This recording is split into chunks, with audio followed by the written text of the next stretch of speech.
नमस्कार मेरे सभी बुद्धिजीवी श्रोता बंधुओं। सोशलॉजी ध्रुव दीक्षित चैनल में मैं ध्रुव कुमार दीक्षित आपका स्वागत करता हूं। आज हम चर्चा करेंगे नेपोटिज्म की। फेवरेटिज्म, नेपोटिज्म, इसको फेवरेटिज्म भी कह सकते हैं।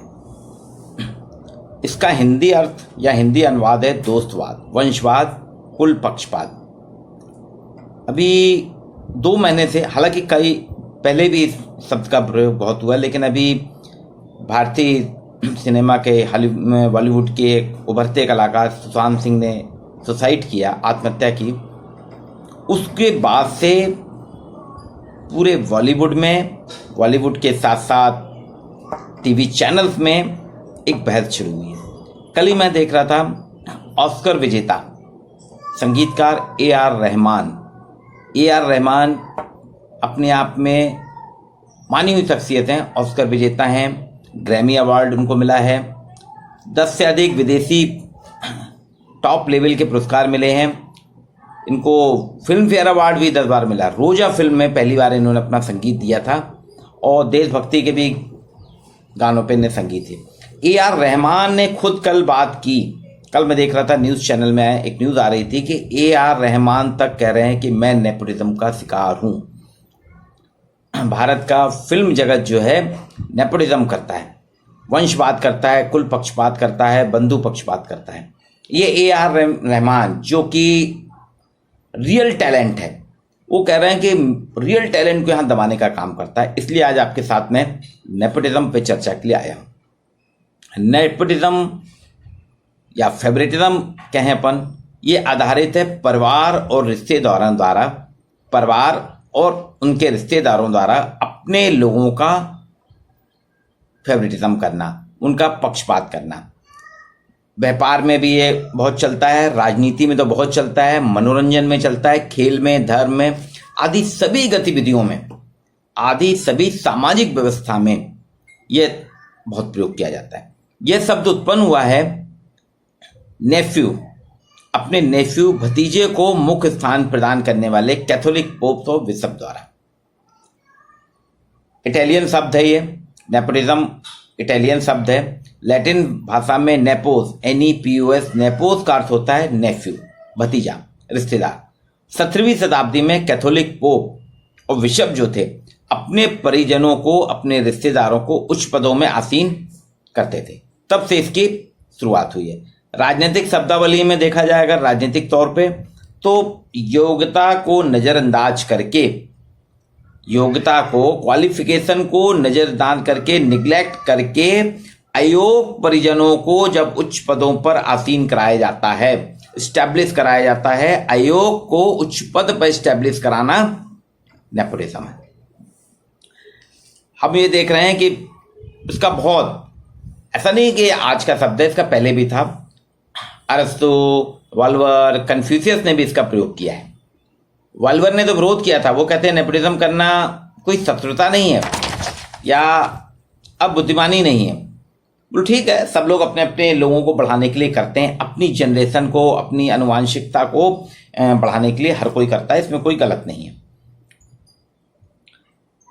इसकी शुरुआत हुई थी, एक पोप थे कैलिस्टस III, बुर्जनिया परिवार के थे। इनने अपने 2 भतीजों कार्डिनल को पोप बनाया था। इसी तरह पॉल III ने अपने 14 और 16 साल के भतीजे, जो कि अभी शुरुआती दौर में टीनेजर थे, उनको कार्डिनल बनाया। ये अलग अलग प्रकार से राजनीतिक तौर पे इसको कहा गया है, इसको परिभाषित किया गया राजनीतिक तौर पे। फोर पत्रिका जो जानी मानी है, उसने कहा है there is no ladder to climb when the job rung is reserved for people. Top rung is reserved for people with certain name. वो तो ये कह रहा है। अब ये बहुत ज्यादा है। एक एथनिक नेपोटिज्म होती है, अर्थात जाति दोस्तवाद।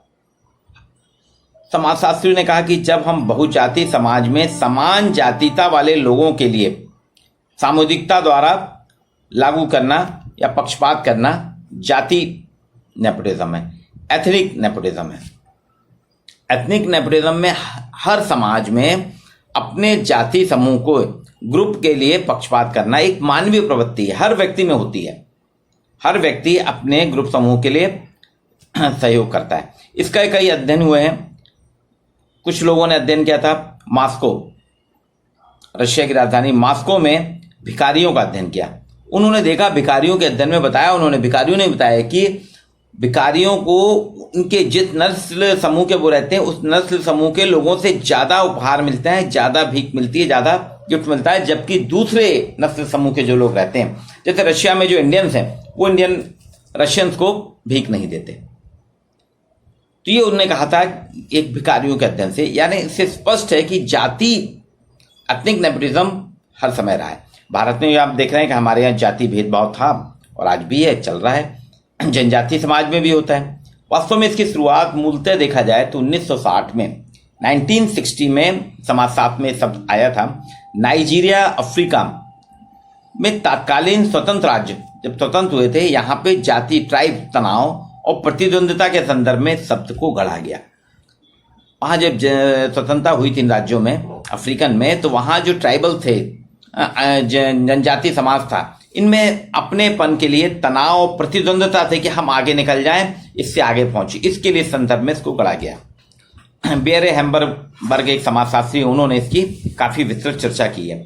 वो कहते हैं विस्तारित परिजन की ओर से जो विस्तारित होते हैं, जब समाज बढ़ता है, अपने आप को एक्सटेंड करता है, तो एक्सटेंडेड फैमिलीज में भाई भक्ति के रूप में अपने भाई भक्तों, अपने परिचितों की, अपने संबंधियों की, अपने रिश्तेदारों की भक्ति भाव में नैतिकतावाद और नस्लवाद आ जाती है। वो नैतिकतावाद करते हैं कि हम इसको रखेंगे, दूसरे को आगे नहीं बढ़ने देंगे।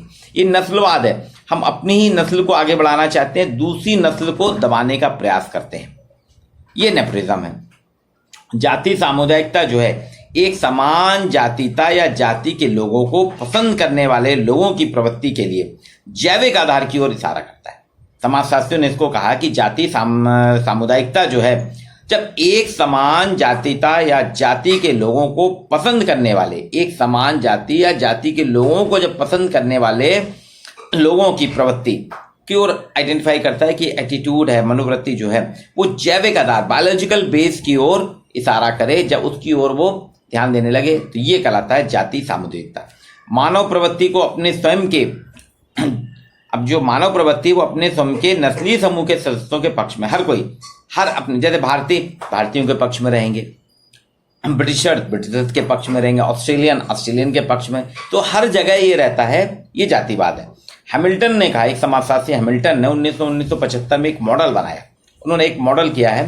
वो कहते हैं कि जनजाति समाज में, वो वास्तव में 1960 में जो नाइजीरिया में तनाव हुआ था, जनजाति ट्राइब आंदोलन हुआ था, उसके आधार पे हैमिल्टन ने 1975 में ये करा था एक मॉडल जनजाति परोपकारिता का। वो कहते हैं अपने आनुवांशिक हित, जनजाति समाज जो है उसके अध्ययन के आधार पे नाइजीरिया के, उन्होंने कहा अपने आनुवांशिक हितों की रक्षा के लिए जब लोग बाग एकत्र होते हैं और उनको महत्व देने लगते हैं, वो नेपोटिज्म है।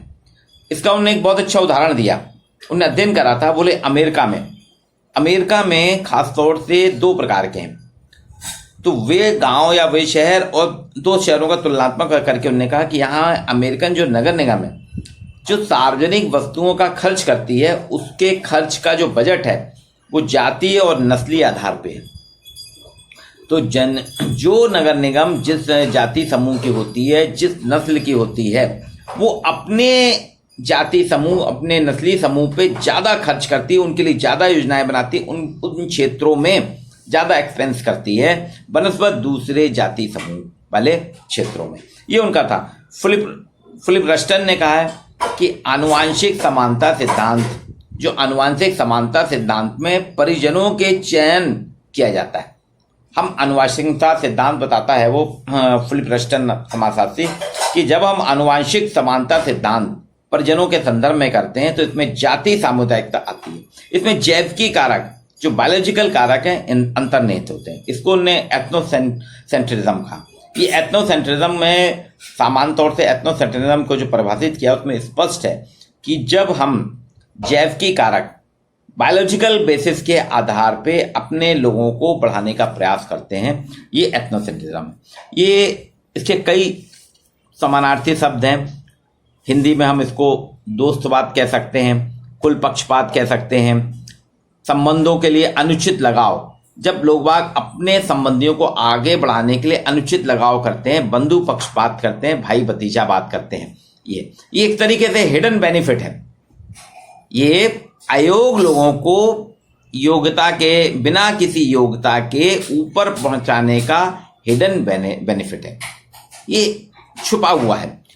अब इसको आप देखिए, बहुत है, राजनीतिक क्षेत्र में तो बहुत है, मनोरंजन के क्षेत्र में बहुत है, जुडिशरी में, न्यायपालिका में भी बहुत है। मैं भारत के संदर्भ की बात कर रहा हूँ, विदेशों में भी यही राजनीति, मनोरंजन, जुडिशरी है, व्यापार है, कई जगह है।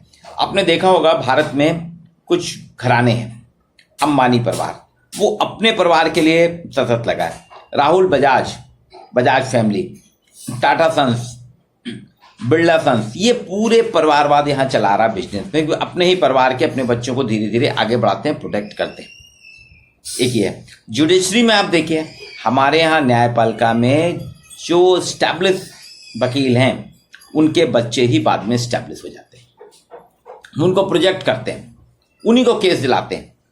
जजेस में भी आप देखिए, अधिकतर भारत में जितने भी, चाहे सुप्रीम कोर्ट है, हाई कोर्ट हो, अधिकतर जो जज बना है उनके भतीजे, उनके बच्चे ही बाद में जज बनते हैं। ये एक बहुत बड़ी वो है, ये भी कहीं ना कहीं पक्षपात की बात है। इसके अलावा आप देखिए, राजनीतिक क्षेत्र में, राजनीतिक परिदृश्य में हम किसी भी राजनीतिक दल को देखें, लोकसभा सांसद को देखें, विधानसभा में अगर देखें, आप देखेंगे परिवारवाद बराबर चला रहा है। परिवारवाद, कुछ पार्टियां, कुछ राजनीतिक दल तो परिवारवाद पे ही चल रहे हैं। वो परिवारवाद, समाजवादी पार्टी है और बिहार में पार्टियां हैं, ये सब परिवारवाद पे चल रही हैं। राजनीतिक रूप में एक सांसद बनता है, सांसद के बाद उसका बेटा बनता है, फिर बेटे के बाद बेटा, ये परंपरा, वन परंपरा चली आ रही है। सांसद जब बुजुर्ग हो जाते हैं तो धीरे से वो अपने बच्चे को के लिए प्रोजेक्ट करते हैं कि इसको टिकट दिया जाए, इस बार इसको सांसद। और हम देख रहे हैं कि हर पार्टियां, हर राजनीतिक दल अपने बच्चों को प्रोजेक्ट कर रही हैं। उसमें होता क्या है, वो उतना योग नहीं होता। कुछ होते हैं, ऐसा नहीं कह रहा हूं मैं, कुछ लोग योग होते हैं, कुछ अयोग होते हैं, और अयोग्यता के बल पे वो सांसद बन जाते हैं, मंत्री बन जाते हैं, और वास्तव में उनके लिए, उनके पिता के लिए जो काम करने वाले कार्यकर्ता रहते हैं, जो योग सक्षम रहते हैं, उनकी पूरी जवानी, उनका पूरा जीवन उसी में उनके लिए निकल जाता है, वो आगे नहीं बढ़ पाते। तो राजनीतिक तौर पे एक ये देखिए, ये है, इसमें नाम लेने की जरूरत नहीं, आप सभी जानते हैं कौन कौन से हैं, लोगों को कैसे एस्टैब्लिशमेंट किया जा रहा है। राजनीतिक तौर पे आप देखिए, कुछ उदाहरण मैं बताता हूं आपको कि हमारे यहाँ क्रिकेट की सबसे बड़ी संस्था जो है BCCI, इसके सेक्रेटरी कौन है? राजनीतिक जो है माननीय अमित शाह जी, उनके बेटे। क्रिकेट से कोई लेना देना नहीं है, लेकिन उन्होंने वहां उसको प्रोजेक्ट किया। माधवराव सिंधिया जो थे, उन्होंने अपने बेटे ज्योतिराज सिंधिया को भी मध्य प्रदेश क्रिकेट एसोसिएशन में प्रोजेक्ट किया था। सभी करते हैं, कोई बड़ी बात नहीं है, कोई नई बात नहीं है। अनुराग ठाकुर भी ऐसे ही आए थे।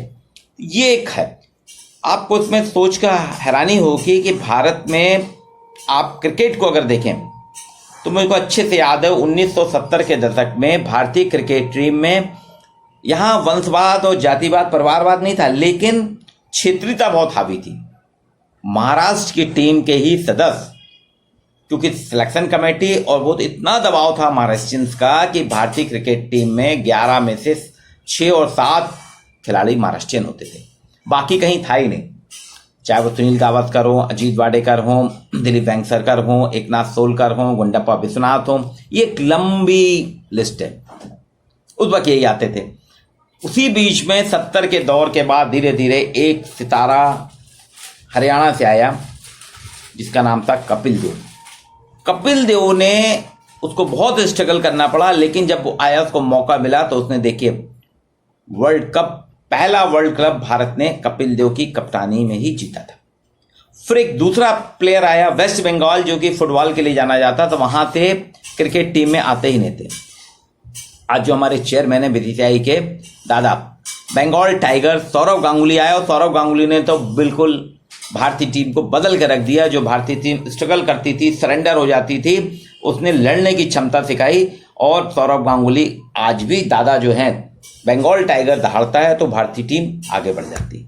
फिर झारखंड से एक लड़का आया आदिवासी समुदाय से, और आदिवासी क्षेत्र है, आदिवासी से आया, जिसने पुनः भारत को एक बार वर्ल्ड कप जिताया, जिसे हम सब जानते हैं, वो है MS धोनी, जिसपे उसकी फिल्म भी बनी है MS धोनी पे, जबकि कोई भी क्रिकेटर पे नहीं बनी MS धोनी पे। ये सब नेपोटिज्म का शिकार थे, लेकिन धीरे धीरे इनकी इतनी ज़्यादा प्रतिभा हो गई कि इनके रियल टैलेंट को देर से ही सही, लेकिन इनको यूज़ करना पड़ा हमारे यहाँ और उनको अपनाना पड़ा। अगर बहुत पहले से बहुत से प्लेयर हैं जो कि बीच में ही काल कलवित हो गए।